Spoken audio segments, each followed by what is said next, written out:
السلام علیکم میرے پیارے پیارے ننھے ننھے بچوں۔ تو میں آپ کو کہانی سنا رہی تھی حضرت ابراہیم علیہ السلام اور حضرت اسماعیل علیہ السلام کی، اور ہماری کہانی ختم ہوئی تھی جب اللہ تعالیٰ نے حضرت اسماعیل علیہ السلام کے بدلے ایک مینڈا جو تھا وہ جنت سے زمین پر بھجوایا، اور حضرت ابراہیم علیہ السلام نے اس کو اللہ کے لیے قربان کیا، اور اسی سنت کی ہم پیروی کرتے ہوئے ہر سال 10 ذی الحج کو قربانی کرتے ہیں۔ اب میں آپ کو بتاتی ہوں اس کے بعد کیا ہوا۔ اس کے بعد حضرت ابراہیم علیہ السلام دوبارہ سے حضرت اسماعیل علیہ السلام اور حضرت ہاجرہ کو مکہ چھوڑ کر واپس فلسطین آ گئے، اور ٹائم گزرتا رہا، حضرت اسماعیل علیہ السلام جوان ہو گئے، اور حضرت ہاجرہ کی اللہ کے حکم سے وفات ہو گئی۔ اب کیا ہوتا ہے کہ اللہ تعالیٰ حضرت ابراہیم علیہ السلام کو حکم دیتے ہیں کہ تم مکہ مکرمہ میں میری عبادت کے لیے ایک گھر تعمیر کرو، ٹھیک ہے، جس کا ذکر ہمیں سورہ بقرہ میں بھی ملتا ہے اور سورہ العمران میں بھی ملتا ہے۔ تو حضرت ابراہیم علیہ السلام ایک دفعہ پھر سے اپنا سامان سفر باندھتے ہیں اور مکہ کی طرف سفر کرتے ہیں۔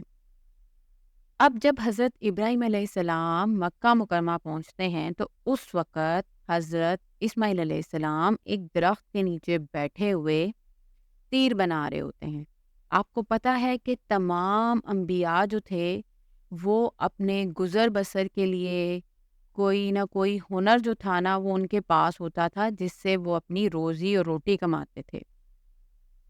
تو اسی طرح سے حضرت اسماعیل علیہ السلام جو تھے وہ تیر بنایا کرتے تھے، اور اس وقت بھی حضرت اسماعیل علیہ السلام ایک درخت کے نیچے بیٹھے تیر بنا رہے ہوتے ہیں، اور یہ درخت بالکل اسی جگہ پہ ہوتا ہے جہاں پہ حضرت ابراہیم علیہ السلام، حضرت ہاجرہ اور حضرت اسماعیل علیہ السلام کو بہت سال پہلے چھوڑ کے گئے تھے۔ تو جب ابراہیم علیہ السلام حضرت اسماعیل علیہ السلام کے پاس آتے ہیں تو حضرت اسماعیل علیہ السلام عزت و احترام کی وجہ سے کھڑے ہو جاتے ہیں، اور حضرت ابراہیم علیہ السلام اپنے بیٹے کو اپنے گلے سے لگاتے ہیں اور بہت سارا پیار کرتے ہیں۔ اب دونوں باپ بیٹا بیٹھ کے بہت دیر تک ایک دوسرے کا حال احوال پوچھتے ہیں، باتیں کرتے ہیں۔ تو ابراہیم علیہ السلام حضرت اسماعیل علیہ السلام سے کہتے ہیں کہ بیٹا، اللہ تعالیٰ نے اب مجھے ایک اور حکم دیا ہے، اور وہ حکم یہ ہے کہ میں اس شہر میں اللہ تعالیٰ کا گھر تعمیر کروں، تو کیا تم میرا ساتھ دو گے؟ تو اس پہ حضرت اسماعیل علیہ السلام کہتے ہیں، ابا جان، میں بالکل ہر کام میں آپ کے ساتھ ہوں، آپ بتائیں اس کی تعمیر کب شروع کرنی ہے؟ اور بچوں، آپ کو پتہ ہے وہ کون سا گھر تھا؟ وہ گھر ہے خانہ کعبہ، جس کو تعمیر کیا حضرت ابراہیم علیہ السلام اور حضرت اسماعیل علیہ السلام نے۔ اور آپ کو پتہ ہے خانہ کعبہ اس زمین کے اوپر وہ پہلا گھر ہے جو اللہ تعالیٰ کی عبادت کے لیے بنایا گیا، اور بہت ہزاروں سال پہلے ایک بہت بڑا طوفان آیا تھا جس کی وجہ سے اس زمین کے اوپر موجود تمام چیزیں جو تھیں نا سارے مل گئی، سوائے ان لوگوں کے جو حضرت نوح علیہ السلام کی کشتی پر سوار تھے، اور یہ طوفان آیا تھا حضرت نوح علیہ السلام کی قوم کے اوپر۔ تو یہ طوفان کب آیا، حضرت نوح علیہ السلام کی قوم کا کیا واقعہ ہے، یہ میں آپ کو کسی اور دن بتاؤں گی۔ ابھی ہم بات کر رہے تھے جب حضرت ابراہیم علیہ السلام کو اللہ تعالیٰ نے خانہ کعبہ کو تعمیر کرنے کا حکم دیا۔ اب جی کیا ہوتا ہے، دونوں باپ بیٹا جو ہیں اس جگہ پہ خانہ کعبہ کی تعمیر شروع کرتے ہیں، جس کی نشاندہی اللہ تعالیٰ نے حضرت ابراہیم علیہ السلام کو کرائی تھی۔ اب خانہ کعبہ کی جو بنیادیں ہیں وہ شروع سے وہی ہیں جب پہلی دفعہ تعمیر کیا گیا تھا۔ اس کے بعد اس کو تعمیر کیا حضرت ابراہیم علیہ السلام اور حضرت اسماعیل علیہ السلام نے۔ اب انہوں نے تعمیر کے لیے کیا طریقہ کار اختیار کیا کہ حضرت اسماعیل علیہ السلام جو تھے وہ پتھر ڈھونڈ کے لاتے تھے، اور حضرت دوسرے کے اوپر پتھر رکھتے جاتے تھے۔ اب پیارے بچوں، اس زمانے میں کوئی سیمنٹ وغیرہ تو تھا نہیں جس کی وجہ سے وہ پتھروں کو ایک دوسرے کے ساتھ جوڑتے۔ تو اللہ تعالیٰ کے حکم سے اس وقت جو بھی پتھر خانہ کعبہ کی تعمیر میں استعمال ہو رہے تھے نا، وہ اس قدر خوبصورتی سے تراشے ہوئے پتھر تھے کہ بالکل ایک دوسرے کے اوپر دوسرا پتھر جو تھا نا وہ فکس ہو رہا تھا۔ اب کیا ہوتا ہے، جیسے جیسے خانہ کعبہ کی دیواریں اونچی ہوتی جاتی ہیں نا، حضرت ابراہیم علیہ السلام کا ہاتھ جو تھا وہ دیوار کے اوپر پہنچنا مشکل ہو گیا۔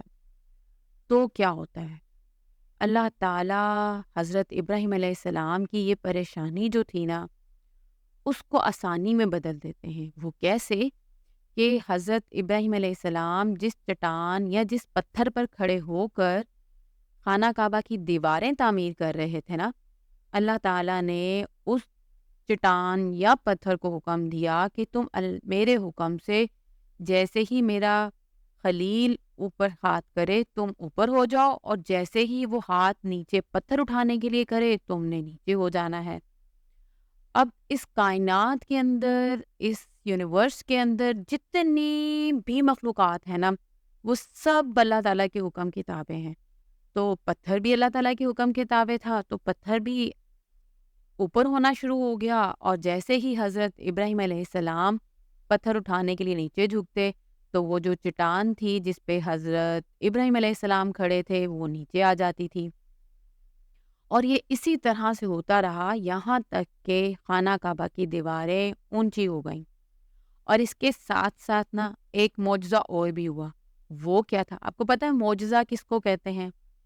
معجزہ ایک ایسی صورتحال کو کہتے ہیں جو کہ انسانی عقل میں کوئی چیز نہ آ رہی ہو لیکن وہ اللہ کی طرف سے ہو جائے، ٹھیک ہے؟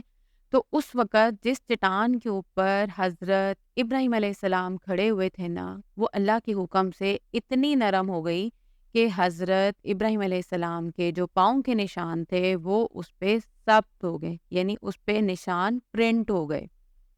اب اس مقام کو اللہ تعالیٰ نے اتنا مقدس بنا دیا ہے کہ قرآن میں بھی اس کا ذکر ملتا ہے کہ اس جگہ کو اللہ تعالیٰ نے نماز کی جگہ بنا دیا ہے، اور ہم اس مقام کو مقام ابراہیم کے نام سے جانتے ہیں۔ اور جب کبھی کوئی مسلمان خانہ کعبہ حج کرنے جاتا ہے یا عمرہ کرنے جاتا ہے تو اس کی کوشش ہوتی ہے کہ وہ مقام ابراہیم پر نماز ضرور ادا کرے، کیونکہ اس کا بہت زیادہ ثواب ہے۔ اچھا جی، اب کیا ہوتا ہے کہ خانہ کعبہ کی ساری دیواریں تو مکمل ہو جاتی ہیں لیکن ایک چھوٹا سا کونا جو ہے نا وہ خالی رہ جاتا ہے، اور حضرت ابراہیم علیہ السلام کہتے ہیں حضرت اسماعیل علیہ السلام سے کہ میں یہاں پہ ایک ایسا پتھر لگانا چاہتا ہوں جو بالکل اس کے کونے میں فکس ہو جائے، لگے ہی نہ کہ وہ ایک الگ پتھر لگا ہوا ہے، تو تم ایسا پتھر ڈھونڈ کے لاؤ۔ اسماعیل علیہ السلام اپنے والد صاحب کا حکم مانتے ہوئے وہ پتھر ڈھونڈنے کے لیے چلے جاتے ہیں، لیکن کافی دیر تک وہ ڈھونڈتے رہتے ہیں، شام ہو جاتی ہے اور پتھر نہیں ملتا۔ تو جب وہ واپس آتے ہیں تو دیکھتے ہیں کہ ابراہیم علیہ السلام خانہ کعبہ کو تعمیر کر کے فارغ ہو چکے ہوئے ہیں، یعنی ابراہیم علیہ السلام نے خانہ کعبہ کی تعمیر مکمل کر لی ہے، اور جس کونے کے لیے انہیں پتھر ڈھونڈنے کے لیے کہا گیا تھا وہاں پر بھی ایک بہت خوبصورت پتھر جو ہے نا وہ فکس ہو چکا ہے۔ اب اسماعیل علیہ السلام حیران و پریشان کہ ابا جان یہ پتھر آپ کو کہاں سے ملا ہے؟ تب حضرت ابراہیم علیہ السلام نے فرمایا کہ یہ پتھر مجھے میرے اللہ نے جنت سے بھجوایا ہے، اور آپ کو پتہ ہے اس پتھر کا نام کیا ہے؟ اسے ہم حجر اسود کہتے ہیں۔ تو جب کبھی ہم خانہ کعبہ جاتے ہیں یا حج کرنے کے لیے جاتے ہیں تو ہم اپنا طواف جو ہے وہ حجر اسود سے شروع کرتے ہیں، ٹھیک ہے؟ تو یہ اس مقام کی اہمیت ہے۔ اب جب خانہ کعبہ کی تعمیر مکمل ہو گئی تو اللہ تعالیٰ نے حضرت ابراہیم علیہ السلام سے کہا کہ اب تم لوگوں کو میرے گھر کی عبادت کے لیے پکارو۔ تو حضرت ابراہیم علیہ السلام نے کہا یا رب، میں اتنی دور اس ریگستان میں موجود ہوں، میری آواز کیسے لوگوں تک پہنچے گی؟ تو اللہ تعالیٰ نے حضرت ابراہیم علیہ السلام سے کہا تم اس چیز کی پریشانی نہ لو، تم صرف لوگوں کو پکارو، ان تک آواز پہنچا دینا میرا کام ہے۔ تو پیارے بچوں، اس زمانے میں نہ ہی کوئی مائک تھا، نہ ہی کوئی اسپیکر تھا، نہ ٹیلی ویژن تھا، نہ انٹرنیٹ تھا، ایسی کوئی بھی سہولت موجود نہیں تھی۔ لیکن ابراہیم علیہ السلام کو اللہ تعالیٰ پہ بھروسہ تھا، اس لیے انہوں نے اللہ تعالیٰ کا حکم مانتے ہوئے مشرق، مغرب، شمال، جنوب، ہر طرف منہ کر کے لوگوں کو پکارا کہ اے لوگو، تمہارے رب کا گھر جو ہے وہ عبادت کے لیے تیار ہو گیا ہے، تم اس کی عبادت کے لیے یہاں پہ آؤ۔ اب جب سے خانہ کعبہ تعمیر ہوا ہے، اس وقت سے لے کے آج تک خانہ کعبہ میں اللہ تعالیٰ کی عبادت کے لیے جاتے ہیں، حج کرنے جاتے ہیں، عمرہ کرنے جاتے ہیں، اور سوچیں کتنے ہزاروں سال گزر چکے ہیں، لیکن یہ عبادت جو ہے نا مسلسل چلی آ رہی ہے۔ تو یہ بھی میرے اللہ تعالیٰ کی قدرت ہے۔ تو بچوں، یہ تو کہانی کمپلیٹ ہوئی حضرت ابراہیم علیہ السلام کی۔ اس کے علاوہ میں آپ کو بتانا چاہوں گی کہ آپ کو پتہ ہے کہ ہمارے پیارے نبی کریم صلی اللہ علیہ وآلہ وسلم جو ہیں وہ بھی حضرت ابراہیم علیہ السلام کی اولاد میں سے ہیں، یعنی حضرت اسماعیل علیہ السلام کے بچوں میں سے ہیں۔ تو اب آپ کو سمجھ آ گئی ہوگی کہ ہم خانہ کعبہ کا طواف کیوں کرتے ہیں، ہم عمرہ کرنے کے لیے کیوں جاتے ہیں، ہم حج کیوں کرتے ہیں، ہم 10 ذی الحج کو عید کیوں مناتے ہیں۔ آپ کو پتہ ہے ایسے تمام مسلمان جن کے پاس وسائل ہیں اور وہ استطاعت رکھتے ہیں، ان کی خواہش ہوتی ہے کہ وہ 9 ذی الحج کو حج کا فریضہ جو ہے وہ سر انجام دیں، اور 9 ذی الحج جس کو ہم یوم عرفات بھی کہتے ہیں، یہ اس قدر مقدس دن ہے کہ اللہ تعالیٰ اپنے تمام بندوں کو جو اس سے مغفرت طلب کرتے ہیں، اپنے گناہوں کی معافی مانگتے ہیں، ان کو معاف کر دیتا ہے۔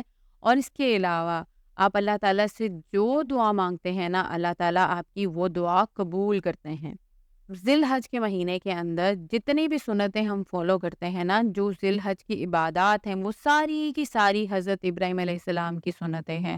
تو بچوں، یہ ساری کہانی بیان کرنے کا مقصد صرف اتنا ہے کہ آپ سب کو پتہ چلے کہ ذی الحج کا مہینہ جو ہے وہ کس قدر اہمیت کا حامل ہے، کہ 10 ذی الحج کو تمام مسلمان جن کے پاس وسائل ہوتے ہیں، جو اتنی طاقت رکھتے ہیں کہ وہ قربانی کر سکیں، وہ قربانی کرتے ہیں۔ اس کے علاوہ جب مسلمان عمرہ کرنے کے لیے یا حج کرنے کے لیے مکہ جاتے ہیں تو وہ سعی کرتے ہیں، جو کہ حضرت حاجرہ علیہ السلام کی سنت ہے کہ انہوں نے اپنے بیٹے کے لیے صفا اور مروہ کے میں چکر لگائے تھے، جو کہ آسان کام نہیں تھا۔ اب ہر مسلمان پہ فرض ہے کہ جب کبھی وہ مکہ مکرمہ جاتا ہے عمرہ یا حج کرنے کی نیت سے، تو اس کو یہ عمل لازمی کرنا پڑتا ہے تاکہ وہ اس تکلیف کو، اس کوشش کو محسوس کر سکیں جو کہ حضرت حاجرہ علیہ السلام نے حضرت اسماعیل علیہ السلام کے لیے اٹھائی۔ اس کے علاوہ زمزم کا پانی جو ہے وہ اس قدر مقدس ہے کہ اگر آپ اس کو پی کر کوئی بھی دعا مانگے نا، تو اللہ تعالیٰ آپ کی وہ دعا قبول کرتے ہیں۔ اور یہ کس کا معجزہ ہے؟ یہ حضرت اسماعیل علیہ السلام کا معجزہ ہے۔ اور خانہ کعبہ کا طواف جو ہے وہ بھی اس کے بغیر تو نہ حج ہو سکتا ہے، نہ عمرہ ہو سکتا ہے۔ اور یہ کس کی کوشش تھی؟ یہ حضرت ابراہیم علیہ السلام اور حضرت اسماعیل علیہ السلام کی کوشش ہے۔ تو دیکھیں اللہ تعالیٰ نے کس قدر مقام عطا فرمایا ان کی فرما برداری اور تابع داری کی وجہ سے۔ اس کے ساتھ ہی میں اپنی کہانی کو ختم کرتی ہوں۔ اللہ حافظ۔